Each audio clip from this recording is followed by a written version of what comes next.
মসজিদে কোনো সনাতন ধর্মী বা অমুসলিমকে প্রবেশ করিয়ে তাকে ডেকে এনে কোনো দিনী কথাবার্তা বা ইসলামিক কোনো আলোচনা আখিরাতের বিষয় শোনানো কি বৈধ আছে, জায়েজ আছে?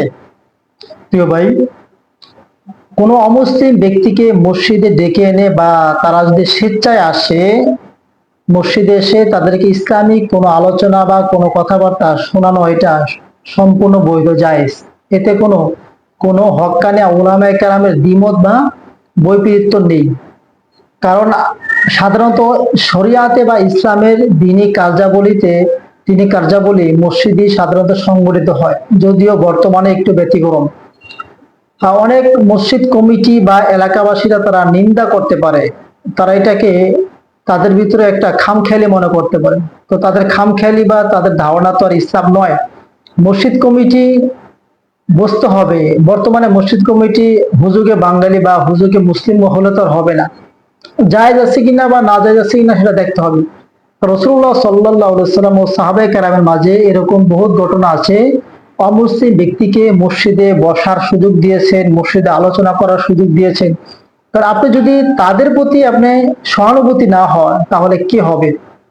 তাদের প্রতি যদি কঠোর, যদিও কোরআনে আল্লাহ বলেছেন আশিদ্দাউ আলাল কুফার রুহামাহু বাইনাহুম, তোমরা পরস্পর মুসলমানদের সাথে সহিত ভালো আচরণ করো, নম্র আচরণ করো, শীতলতা অবলম্বন করো। আর কাফের অমুসলিমদের উপর তোমরা কঠোরতা করো। অমুসলিম কাফের, এটা কোন কাফের কথা বলা হয়েছে? যারা কট্টরপন্থী, যারা ইসলামের কথা শুনতে পারে না, ইসলাম দেখতে পারে না, ইসলামের বিরুদ্ধাচরণ করে, তাদের প্রতি বলা হয়েছে। যারা ইসলামকে নিশ্চিহ্ন করে দিতে চায় তাদের ব্যাপারে বলা হয়েছে। তো ভাই, কারণ অমুসলিম এবং কাফের বা বেঈমান তাদের সাথে আপনি সহানুভূতি ব্যবহার করতে হবে, তাদের সাথে নম্র আচরণ করতে হবে, ইসলামের কথাবার্তা তাদেরকে শোনাইতে হবে। এজন্য মসজিদে যদি তারা প্রবেশ করতে চায়, ঢুকতে চায়, চাই মসজিদ টাইস করা হোক কিংবা মোজাইক করা হোক, এসি আন্তর্জাতিক পর্যায়ের হোক, কত সমস্যা, কোনো সমস্যা নাই, শরীয়তে কোনো বাধা নিষেধ নাই। শুধু সমস্যা হলো আমাদের মনের মধ্যে মসজিদ কমিটির সমস্যা। কারণ বুঝতে হবে মসজিদ কারো নিজস্ব মসজিদ নয়, এটা হলো আম জনতার আল্লাহর ঘর।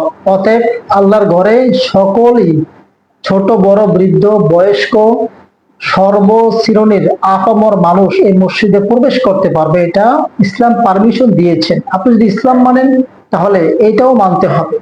তাহলে আপনি কিছু ইসলামের মানবেন আর কিছু মানবেন না, সেটা তো আর হয় না, সেটা ইসলাম অনুমোদন দেয় না। অতএব যেটা যেখানে বাধা নিষেধ আছে সেটা বাধা নিষেধই, যেখানে জায়েজ আছে সেটা জায়েজই।